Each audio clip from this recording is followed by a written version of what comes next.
So, I mean, I was going to ask, critics of the government response have suggested hospitality has been treated as a disposable luxury. I think we've touched on this already, really. But, would you say surely people could just do without the pub or an evening out to save lives in this pandemic, especially, as we go into winter? Yeah, and I think there were two things on that. I mean, first, it was such a plausible narrative, you're going to catch COVID down the pub. Whereas, again, the hard data constantly contradicted that.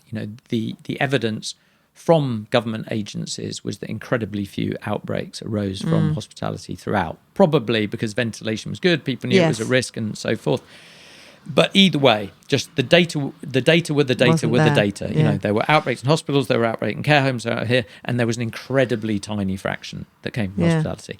As to its essentiality, if you take away people's ability to socialise with other people, you will destroy the human race. There's a reason that solitary confinement forms a major part in almost every regime of torture that's ever been invented, and that is that humans are social, and depriving them of other human contact. You can do experiments with rats that you deprive them of water, they die quickly. You deprive them of food, they die a bit less quickly. You deprive them of social contact, they die.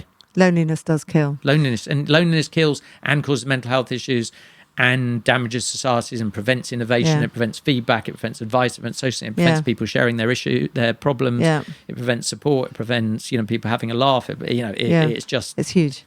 You can't put a number on it, and it's not been modelled. But I think there's quite a body of research actually showing that loneliness does kill. Kills, yeah. How receptive have the government been to overtures from hospitality? Did you feel singled out? I think that the hospitality industry did feel pretty badly treated overall for the reasons I've just said. I think that quite a lot of people in hospitality did try to get to grips with the data and were looking at this government data that said the outbreaks weren't happening there, and therefore they could only think that government ministers and the like were not big pub goers or nightclub goers or restaurant goers, and therefore it was an easy move for them to make, to be seen to be doing something rather than it having any real Major merit. impact, I think we did feel badly treated. Was that because of measures? We had those QR codes we were meant to scan, and we were meant to sit there and here, and I can't even remember the flexing measures. There was a huge. We all spent a huge amount of money on all kinds of anti-COVID measures, and then they locked us down 3 times or closed hospitality 3 times anyway. So everyone was like, "Great, I've done everything they asked. There's no evidence of cases here. We've spent a fortune. Government's own statistics are not suggesting we're responsible, and look, they're shutting us anyway." So people did feel pretty bruised, and a lot of smaller businesses particularly, but some larger ones have gone to the wall, and people lost their livelihoods. And you've got to remember the average person, the average person running an independent pub, it's his home for his family as well. Have a pub. So when they've lost those businesses, they're out in the street. Catastrophic. I think we did a podcast earlier with Lord Bird, and I think there's about 225,000 people in rent arrears right now who will face homelessness. Yeah, that's it. They are facing homelessness, not will, are. But I think I remember even some months ago, even those Perspex screens that everyone started putting out in, there was studies showing that they actually increased the risk of viral, these things that seem logical. The airflow. Airflow, so things that we assume are logical and we just put in without trialling them, we could be doing more harm than good, which is what you said. If they'd given a grant of, say, £5,000 to every hospitality venue in the country to pay entirely for air purification, it would have had more effect than all the measures that were put in place. But we don't even know how well that works. But it would have been far less expensive. Yes. And you could have kept open. There is, by Sage's admission, high quality evidence that ventilation is key, and a large percentage of hospitality venues have very good ventilation. Anybody who's got a kitchen basically will almost certainly meet the industry standards, which in Sage's papers they say is enough to almost totally prevent airborne transmission. But for those who didn't, air purification would have made far more difference than the measures they Than that, introduced. yeah. And the government could have just said, I mean, just think, £5,000, which would pay, well, £3,000 would pay for a small pub, £5,000, that would have been, how much less would that have been than paying those staff furlough for 18 months? And all the track and trace. And all the track and trace that was complete, 37 billion? So, yeah, 37 billion. You'd have bought a few purifiers with that. Yeah. I mean, I'm not proposing air purifiers. I'm just saying that might have been a measure for which there was some evidence. Yeah, whereas the track and traces seem to continually have none. So you took the government to court in May when the opening of indoor hospitality wasn't brought forward. Why did you take them to court, and did you actually expect to win at that time? What we felt, and I think what we did achieve, was that they were not taking account of the evidence, the sort of thing that I just mentioned about the amount of outbreaks in hospitality and various other evidence that we knew they should have been aware of. And they were basing their decision to close hospitality on a few very early studies from nightclubs in South Korea and stuff, which had poor ventilation and specific factors, pre any measures at all. There was nothing to do with it. And I think that although we didn't win per se, I think we stopped the opening being delayed, or whether we stopped, we contributed. I think we had expressure. And they did in the end have to give us, and they did give us, and they complained a lot about it because they had to work over the bank holiday weekend, which was hilarious. They actually complained about that. So what, you really want to say, so you're closing the whole of hospitality and you don't think working over the weekend is a good enough price? And they did over that time send over a lot of studies and a lot of stuff, some of which contradicted their case and some of which supported it. But I think it kind of forced them to accept that evidence had to be shown, along with what the select committee had said at the time. Right. So I think that we have had a very small part, I hope, in contributing to the fact that there is increasing amount of assessment of evidence as opposed to just listening to Neil Ferguson's latest bit of astrological prediction. So I think it was worth it. And as I think is more and more acknowledged, opening up over the summer when the NHS was not on and when there's has been a smart move and has put us much better placed for the winter than many European countries. Exactly, and we're seeing this now across Europe where they're having their waves and we are hopefully got out of ours. So you memorably said after the judgment against you, our legal action gave the millions working in hospitality a fighting chance. Yet once again in 2021, the strong arm of the state has come crushing down on hope and aspiration. What do you mean by that? Well, look, I don't think I'm very much not a supporter of the strong arm of the state interfering where it doesn't need to. I think governments should have a narrow role in providing the essential services that couldn't be provided, by people working together elsewhere. So they have to have a role in law and order and protecting the country and education and health. But once their reach starts to extend, people running businesses, running hospitality business, running pubs and businesses, there should never be a role for the state coming and telling them exactly what they can and can't do, least of all saying you cannot pursue your livelihood. I mean, people talk about a business, so he's running a business. For the vast majority of people in hospitality, their business is 100% their livelihood. Most hospitality businesses are still independent. It's their livelihood. It's the way they earn the money to feed their family and children. You but can't furlough prevented them from not... No, it didn't provide any... It kept their staff on, but it didn't, for the owners of the business, it didn't provide an income. Right, so what happened to them? Well, they've either eaten into their savings or they've gone bust, Right. And, this is the state actually telling you cannot pursue the earning of your livelihood, I think is overreach. And it goes back to what we were describing before with the mental ill health and material wealth or poverty being deadly as well. Yeah. So, it's not a thing that is a health measure. No, I mean, whereas... what they legitimately could have been focusing on and should now be focusing on is, the elephant in the room, which is that if you ever needed anything to highlight that the NHS isn't fit for purpose, I know we've turned it into this sacred cow, you've now got it, because quite clearly the NHS was not capable of dealing with one of the most obvious and forecastable threats. Yes, it was. That has been repeatedly highlighted as a major threat to the UK and the UK economy, which is an epidemic of any sort. Flu was expected, but this is a different respiratory virus. And the NHS, if we didn't know it before, we certainly, every thinking person in the UK can now see that it was found wanting and was not capable of dealing with this threat. And that's where government should be focused. Well, absolutely. And we have had less investment for the last 10 years in the NHS, and we have less beds.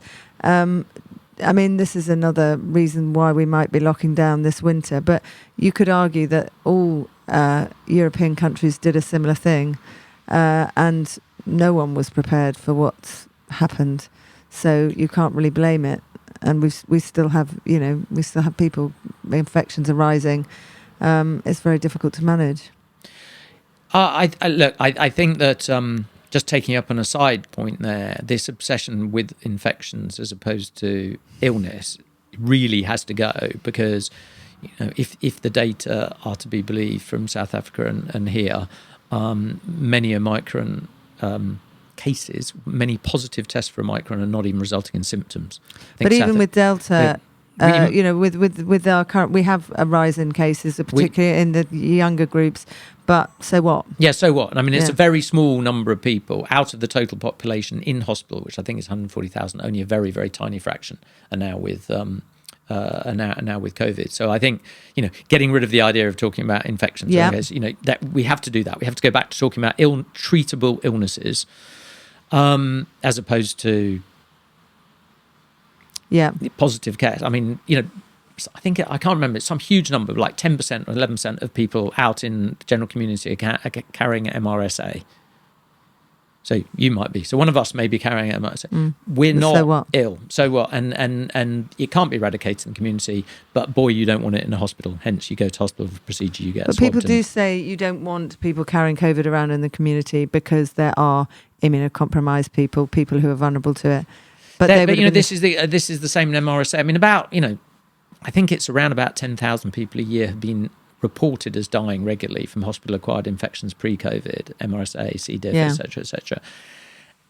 But you can't eradicate MRSA in the community, so you just have to improve the procedures for when you come into the hospital. But I think that, and I take your point, other European countries have not done much better, but the Asian countries we discussed did a lot better, based partly on the experience of SARS and MERS, and we can learn from them. And unless they had pre-existing kind of immunity from SARS and MERS, they may have done. But that's why. And I would go back to and just find out what the hell it was. Did they have better medical response? Did they have pre-existing immunity? Did they have a healthier population? Have they got a better diet? For God's sake, find out the reason that a country with 130 million people has got a tiny fraction of the deaths of a country with 67 million people. They've got more crowded cities. Contrary to popular belief, they do all still go out to some of the rowdiest bars in the world and all that stuff, and nightclubs and karaoke. That's not the explanation. So we should find out. But I think we should also, the health service, it does need to be brought into the 21st century, or even the 20th century. Well, I suppose it wasn't the 20th century. 21st century. It needs to be. Your father's a doctor, isn't he? My father was a doctor. Yeah, my whole family. So you've seen it through the years and watched it, and do you think that we haven't shifted? Where are we failing?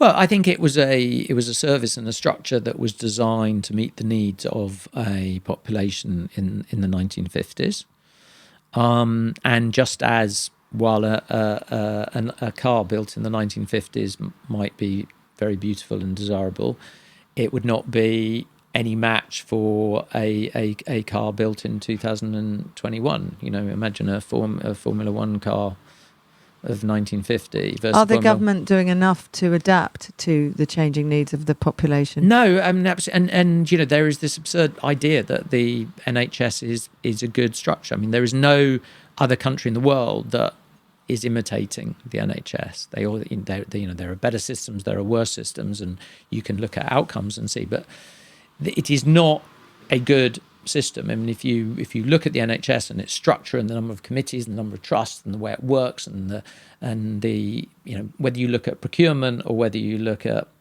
you know, whichever bit of it you look at, it is not structured in a way that is likely to achieve efficient outcomes. No. And you know, it is a terrible fact that if you look at the private sector hospitals and you look at the NHS and you look at like-for-like procedures, you know, a knee replacement, a hip replacement, a gallbladder removal, or whatever, that in the private sector, they achieve the outcome for an average of between 25 and 40% lower cost than the same procedure conducted on the NHS. So just think you took all those procedures currently be done on the NHS and you saved between 25 and 40%. But don't the private hospitals look after the simpler, more routine cases? I'm talking just like for like. Like for like, yeah. Like for like. Can't argue. So I'm not saying privatise the NHS, because clearly, you know, that is killing the sacred cow and you get hung, drawn and quartered for that. But ignoring the fact that on a like for like basis, they are 25 to 40% less efficient, 25 to 40% more expensive. That is an unsustainable proposition, you know, added to which, you know, we now see on the on the aftermath of COVID, all these other areas, you know, where that, you know, they are falling behind, you know, cancer care, you know, routine operations. Huge. It is you know, it's a kind of once in a lifetime opportunity in a sense to look at it and say, actually, I know we've lionised the NHS, but it has been found wanting, and we should take a cold, hard look at it and be prepared to make tough decisions that make it better. It's not the frontline staff, of course. You know, the vast majority of frontline staff in the NHS are brilliant. You go there, by the time you get through the bureaucratic maze, you know, that gets you into the care, you know, the doctors, the nurses and whatever are as good as anywhere in the world, as good as the private sector, as good as anything else.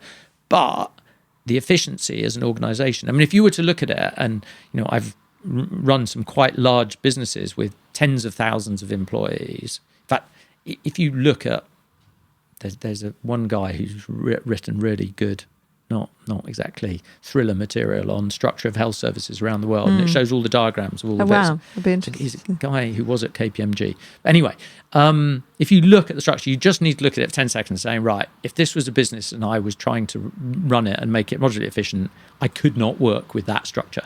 Just then, you know, it's almost like instant reaction. No, that doesn't work. No. It would be like saying, it would be like trying to put square wheels on a car. You just look and say, no, round ones really will be better.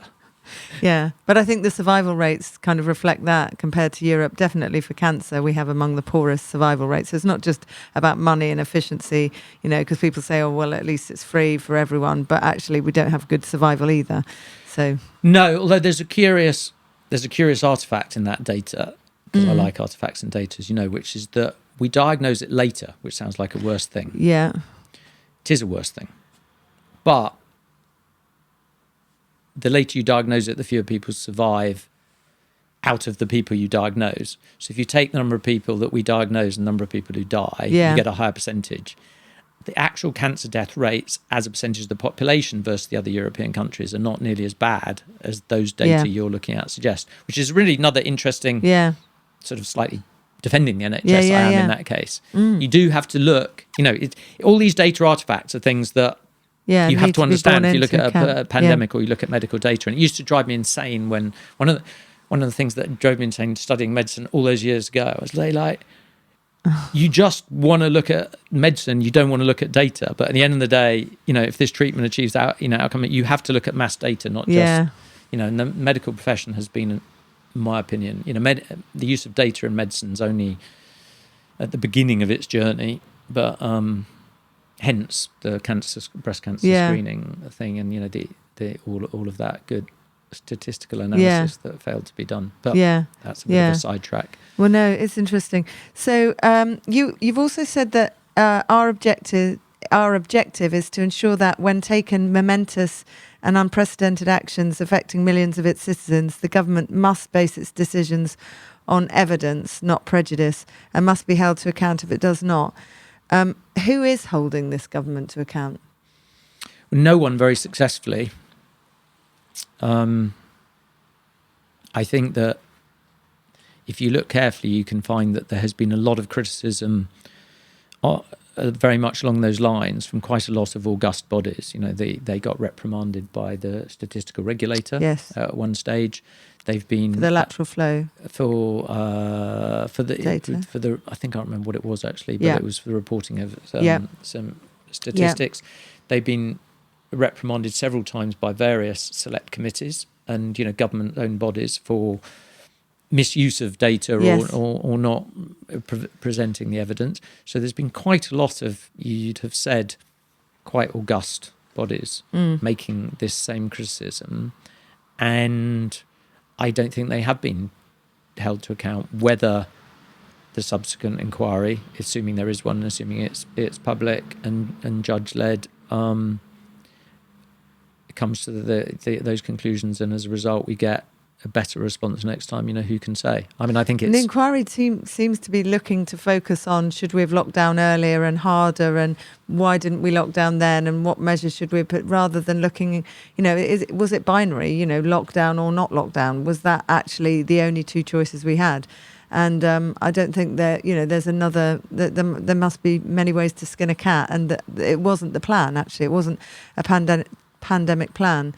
Pandemic planners didn't just know about flu, they knew their coronas as well, because we'd had SARS and MERS.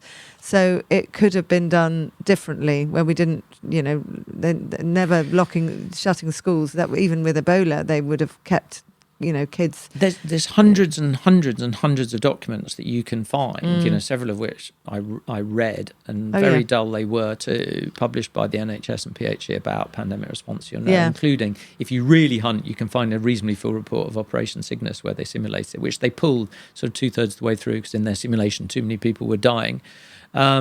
Which was only 2017 or 18 or something. But there was a plan. There was a plan, and they ignored all of it. And they ignored it all. So that's been the criticism from a lot of the zero COVID people, that, we had no plans, we didn't have a choice, we had to do this. But we have, in fact, I went to Sweden and asked Anders Tegnell, why didn't you lock down like everyone else? He said, because lockdown's experimental. I did exactly what we know to do with any new infectious or novel infectious disease. That's what I did, and that's what I'm doing now. I don't know whether I'm right or wrong, but that's science. So in a sense, lockdown was not scientific. It wasn't science. It wasn't something we Lockdowns were not science. They were never part of the plan. They were never recommended by the WHO.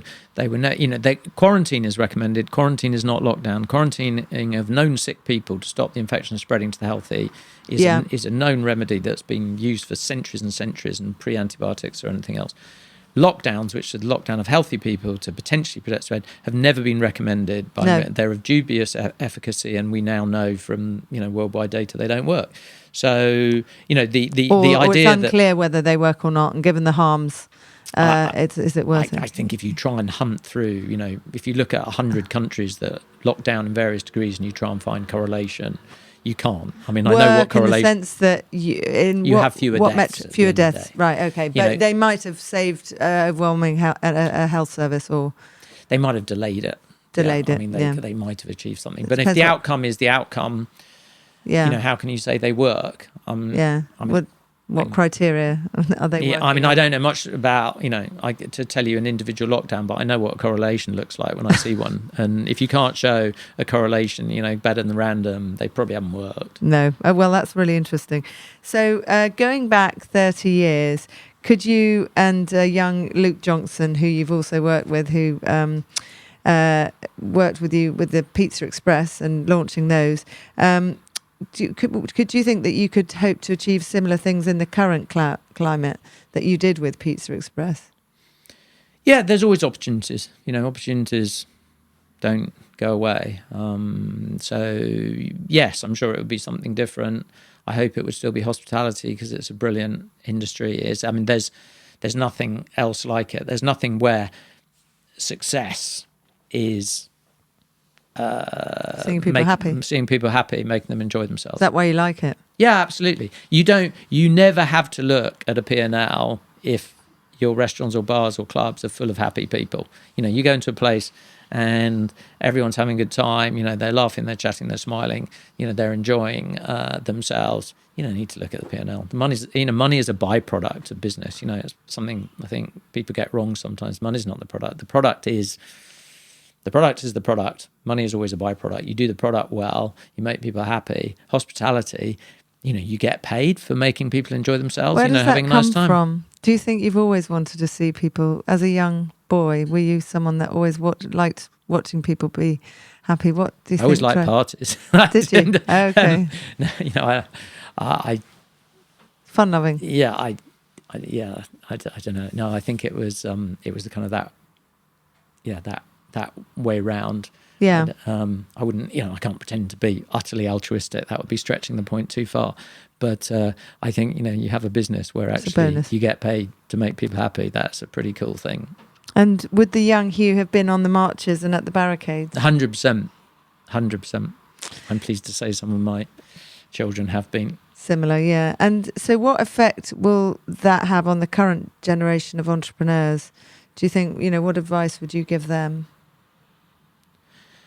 Well, the entrepreneurs, the inventors, the discoverers of new things, the people that find that the earth wasn't flat, but is in fact round, or that it travels around the sun and not vice versa, and that we're a small part of the universe, they're never the people that follow the crowd, that support lockdowns, that just assume stuff works because government tells them, or any of that stuff. So,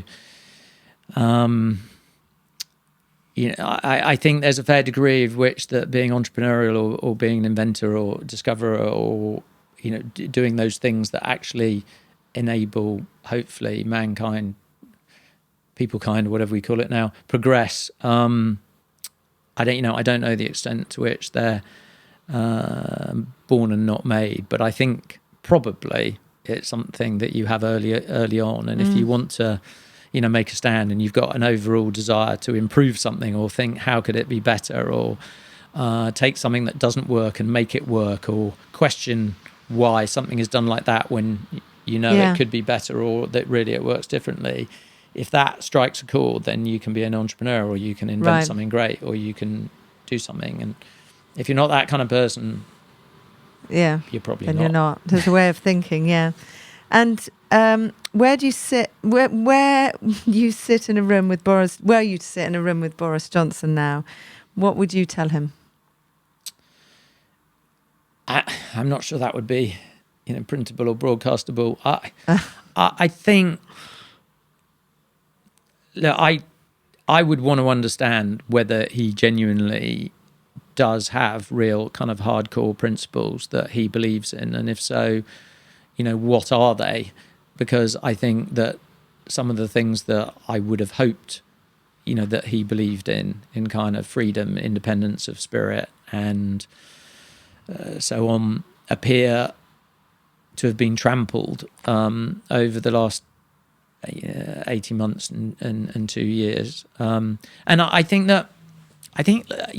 maybe a really fundamental thing about this that baffles me, perhaps beyond anything else, is that historically, going into any sort of crisis, be it a war, epidemic, hard time, you try and raise morale, keep calm and carry on, if you like. But, there's a reason that armies sing going into battle. It's because, battle, they're scared, right? You're going in, you might get shot or killed. And so, they sing songs to raise morale, so that going into this hellhole of a, hideous war, or whenever their spirits are raised, or preparing for thing, during the Blitz, spirit, keep calm, keep your spirits up, which I always thought, for all his faults, would be a kind of Boris thing, his boosterism. He may be a bit short on facts and data, but at least he's kind of got an optimistic. And this seems to have been something that manifestly was disapplied in COVID, where the script became, be very afraid, be very fearful, this is really terrible, as opposed to all through history we've said, keep your spirits up, this is going to be a fight. Even in great Churchillian speeches, blood, sweat, toil, tears, etc. The end message is, but we can win, we can beat this, we will do this. It was always like, we'll get through this, keep the morale up.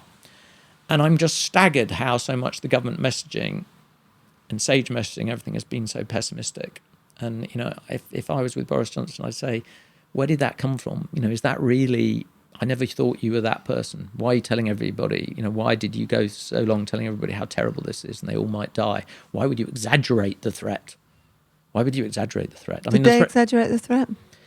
100%, because the threat to, 95% of the population, particularly younger, was effectively zero. And yet you meet many, you don't meet many people, you see many people on social media thinking that it's that. I mean, I even had, a friend of my daughter's say, well, that was all a bit disappointing. And I was like, hang on, so you're disappointed that you didn't suffer more severely with COVID? And she said, well, no, not in that sense. But after all the hype, I did think I'd notice it a bit more than I actually did. Yeah. I think a lot of people said that and feel that. And especially the school, that younger generation. I mean, imagine saying, I'm disappointed that this disease I had was not more severe. And how ludicrous is that? But that's where we're at. I mean, I don't know how much you know about other countries. I think we have the worst COVID anxiety rates, bar Italy, who I think are worse than us. But across the world, we have more anxiety about the disease than anywhere else. And do you think that's to do with our messaging? And has that messaging, well, you've seen the bars and clubs and restaurants fill up again, so it hasn't permeated everyone. But during lockdowns, we were pretty afraid, weren't we? Or people were. I think the UK, I mean, I don't know so much about kind of, Russia, China, etc. But in the Western world, the UK was one of the leaders of, so-called nudge psychology, behavioural insight team, as was, we are one of the world leaders, as we are in AI and various other stuff. And I think it was incredibly effectively deployed. And, to give credit to the enemy, and they are the enemy, I think the behavioural insight team at Sage and elsewhere did an incredible job at scaring the shit out of a large number of the general public. And was it the behavioural insights team, or was it the government advertising groups? I mean, well, as advised by. Oh, yeah. Because, Sage has got 2 or 3 really eminent behavioural psychologists on it, and who are... So can you just give me some examples of what you think may have been over or just frightening messages that weren't appropriate? I know when we had AIDS, there was one round of those tombstone ads. We had adverts saying, don't die of ignorance. And then the CMO then, Aitchison, said, we don't use fear and we don't use stigmatization, get them off. And we didn't. And we said, he said, you bring people along with you and you get them to want to, abide by whatever public health principles. But with this pandemic, we've used criminalization, fear-based messaging, and coercion, and that's a first. So was that the nudge unit? And what sort of examples do you think, some of the posters, what's struck you as particularly unwarranted or... Well, I think, going back, and this is going over old ground, the Sage minutes early on clearly saying in order to get compliance, you increase the feeling of personal threat and you increase coercion from peer groups. So you increase the idea of spying on the neighbour, you put pressure on them. I think all of that, the kind of curtain twitching stuff is pretty disgraceful. I think the idea of kind of telling young people that they're little, germ houses who could kill Granny if they see Granny, I think that was pretty evil. No, that just shouldn't be done. That's hard on them. That should not be done to young children to make them feel guilty that they're potential germ carriers. Pre or post vaccine, the whole "don't kill Granny" messaging, and I just think the whole all of them, all of the messaging early on was based around that, and it came so dividing people really. Yeah, came so hot on the heels of Whitty himself standing up and saying this will be an incredibly mild disease for the vast majority of people. It was extraordinary how quickly they went into that narrative. Do you think that's still going on? We have a lot of Public people. health. Well, no, we have a lot of people saying, I mean, in the one of the newspapers last week, how not to invite your unvaccinated friend to the Christmas party. There's this divide, or are the nudge unit, or do we know if the nudge unit are involved? Do you suspect they're involved in trying to get people to be vaccinated by dividing them off from, people, vaccinated people from unvaccinated people. Do you think this is, another Yeah, nudge? I think it is, and I think it works for some people, but I think it is divisive and unpleasant. And the same care home group I was talking about, they addressed I think kind of 10% of the workforce not wishing to be vaccinated by a series of webinars and lectures and things, and open access for the staff to immunologists and virologists and people who developed aware the question and answer, and they reduced the vaccine resistance from 10% to 1% of our education.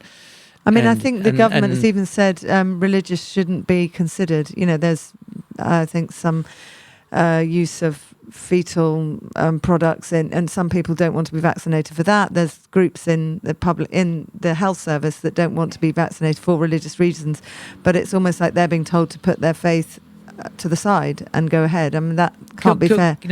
Coercion and divisiveness, the number of things that should be mandated or forbidden in a society should always be the minimum. That really are only there to demonstrably stop, kind of harm. And if in doubt, things should not be mandatory, whether it's prohibited or enforced. Very, very few things, in my opinion. Yeah, and in creating division is a bad idea if you're the government. Where do you think it might end up if they carry on, and if we do mandate, as have Austria and Germany actually mandating vaccines for living a normal life? What do you think would happen here? Do you think we're a more liberal society? Do you think we'd tolerate it? I think you'll still. I don't know. I mean, probably we've put up with so much that amazed me that British people put up with. I mean, before this happened, I would have thought it was impossible that things we've seen happen in other countries could happen here. But you now know that they could. People will go along with government if they're told it's for their own good, kind of thing. So, and you see people, who are vaccinated, kind of feeling other people should be. Yes, really, the feeling is simply I have, so why aren't you? There's no more logic than that. No. There's, as I've said before, I think the only logic ever was vaccinate the vulnerable. I just don't see. That was the plan, wasn't it? It was always the plan. It's been discarded. Why do you think it has been discarded? Who knows? Who knows? But it's been lost. The debate about justification, efficacy has been lost in the force of the narrative. Perhaps they put all their eggs in one basket and it's not really... Yeah, they had something that worked. So we're doing great. We finally found something that worked. Lockdown didn't work. MPIs didn't work. Closing restaurants didn't work. We couldn't fix the NHS. The PPE was a disaster. Jesus, we found something we're good at. Great, let's go for it. Let's do even more of it because it's the thing that works. The great... And, there's no one simple silver bullet for a complex problem. A societal threat rather than a viral threat, actually. A pandemic is a societal threat and should be treated as such rather than an R number, and let's just keep that down. Well, the first mistake, I think, that was made by governments worldwide is taking responsibility in reality. Because you're a government, you can take responsibility for lots of things. You can't actually take responsibility for a virus. Viruses are kind of independent. They do what they do. I mean, you can help, and you can help the country, but actually claiming this is our problem. Yeah. Why would you do that? I might, that's King Canute, isn't it? That is like say, right, I'm going to take responsibility for the tide today. No, we're going to build sandcastles, keep feeding them. Eventually, this is good, and that's kind of what it's like. It's like no, and that should have been the messaging from day one. Say this is a virus. This happens time to time. This is an epidemic. This is a natural phenomenon. We'll do what we can with medicine and all the rest of it, but don't own it. Don't own it. But again, we come around again. But the government had journalists, not me, but a lot of journalists shouting, why hadn't you got? Why haven't you done so it carries on. So just the last question, just a bit, but just of interest in you. But your favourite book is Catch-22, and I'm wondering, do you think truth is stranger than fiction? I think Catch-22 is one of those. It's one of those books that's a good book just as a read. But the underlying kind of commentary on a lot of human nature, failings, characteristics is incredible. Really, the existence of people that do absurd things, but there's a rational explanation for the absurdity, even though the absurdity continues to be absurd. But when you trace through the rationality, you can see how people, that's the kind of underlying message. So you've got, as well as kind of sublime comedy, and taking all these different characteristics to the absurdity, whether it's kind of Milo selling eggs for less than he bought them for, but there's an explanation why it still makes sense, or Major, who was already, whose parents called Major thought would be amusing if they christened his first name Major, and then when the army took him on, they thought the only position he could have should be Major, so he'd be Major, but he would only see people when he was out.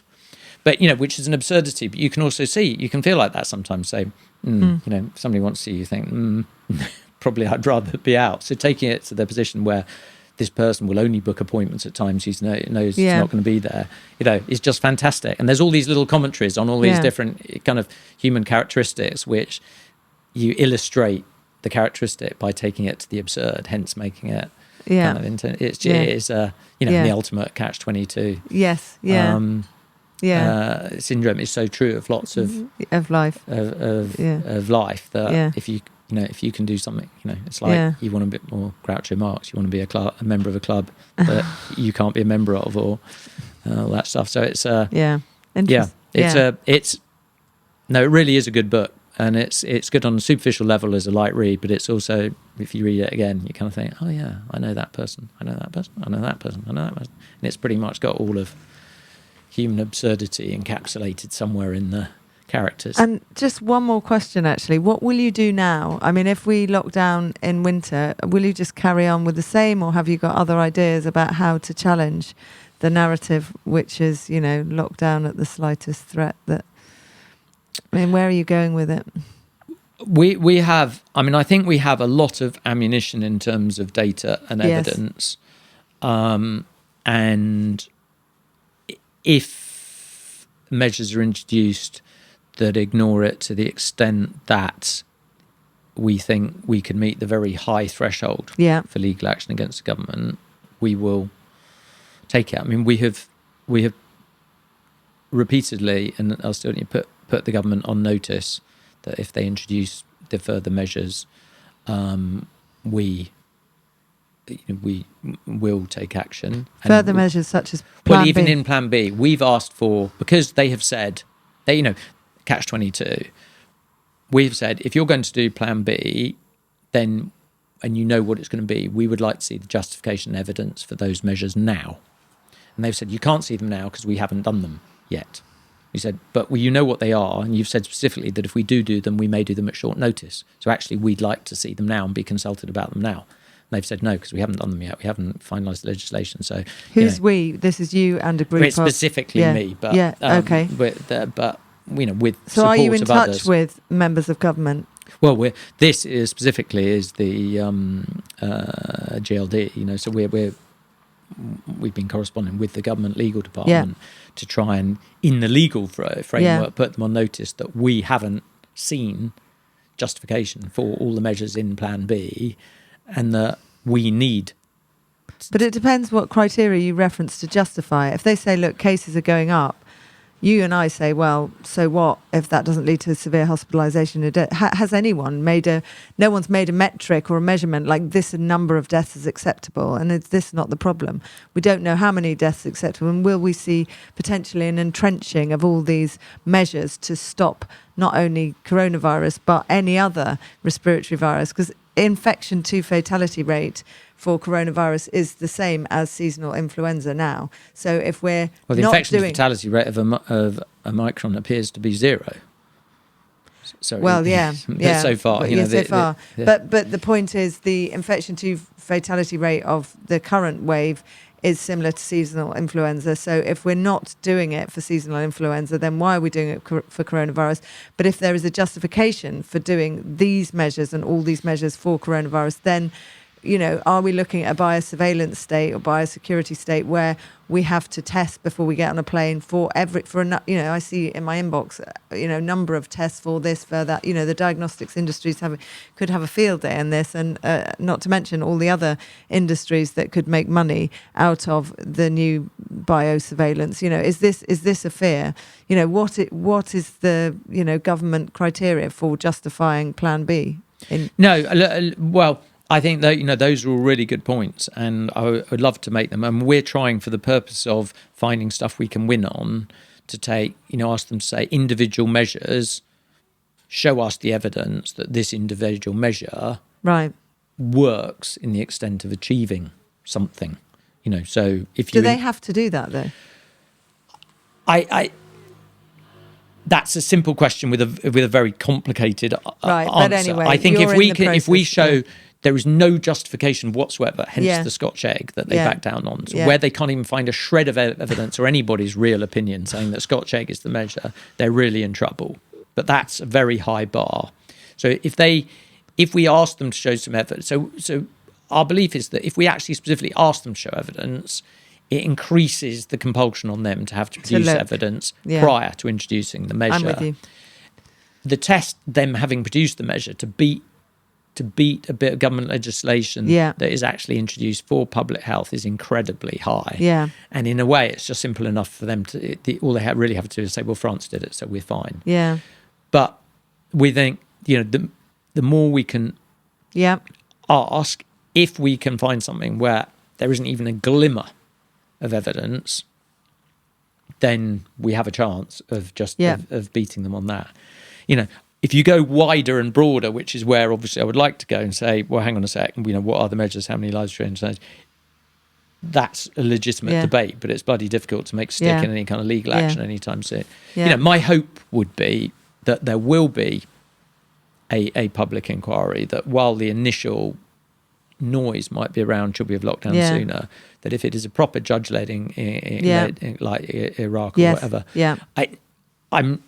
I don't think the benefit of public inquiries is they necessarily pin the tail on the donkey. They don't. No, Blair is not in prison, but that doesn't matter.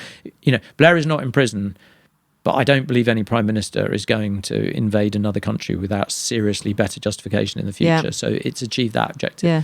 So I would hope that there will be a proper judge-led public inquiry, and some of these issues can be raised there. Actually discussing, we've always, historically, for every medical treatment ever designed basically in the UK in the last 100 years, we've had the assessment of the cost per quality of life of life year, quality adjusted life year saved. So that's 1 year if you're healthy. It might be 3 years if you're very unhealthy. We didn't do it, and there's a price on that, which I can't remember what it is, about 30,000 or something. Assessment, and if you assess the NPIs on that basis, you wouldn't stand a hope. And that's even with the dodgy. And ONS tried to do that, and they basically said, it came to that conclusion quite early on, said that. But that was even with a totally screwed up quality calculation, which I would love to have input on, because having looked at, say, life expectancy, large cohorts of people for a long time, I think their quality estimates were way over. But even assuming that the average person dying of COVID had quite a lot of years, quite a lot of qualities, there was no justification on a quality assessment. No. So, one would hope a public inquiry will get into this stuff, and this all sounds quite heartless, but it's not heartless. From a public health perspective, you can't just say every life matters. That's ridiculous. You'd have 67 million people. It is what's said. You cannot, of course, every life matters to the person concerned and people around it, but for a society of 67 million people, all things have to be taken into account, all relevant things. One life is very important. One life versus a bit of misery for one person, one life versus a bit of misery for 10 people, one life versus a lot of misery for 100 people. You do have to make these trade-offs and calculations. That's just reality. That doesn't make me heartless. That's just... Otherwise we'd stop all cars because of the pollution and the accidents and say we can't, And the number of people who tried to reframe a legitimate public health debate as whether somebody cares. It's childish argument. It's pathetic. It's not even a thing. I don't even respond to it on social media. It's just like, whatever. Like, I don't care. I'm a monster. You're not. Great. Wow. That's how it's become. And that's the division we're having in our society. I mean, presumably you'd like to be involved in that public inquiry, but we don't know who's going to. Well, hospitality certainly deserves a seat at that table. Definitely. Because we've been one of the most impacted. So yeah. If I could stand the idea of being like 8 years or however long these things take, maybe. Well, yeah, they do take a long time. So, thank you so much for coming with your insights, both in science and in the huge hospitality sector. Quite a rare combination. I really appreciate this, and hopefully we won't be back here having more conversations about what to do with more lockdowns. Hopefully we'll be able to avoid that. But yeah, it's been fantastic to have you, and thank you so much for coming along. Yeah, thank you.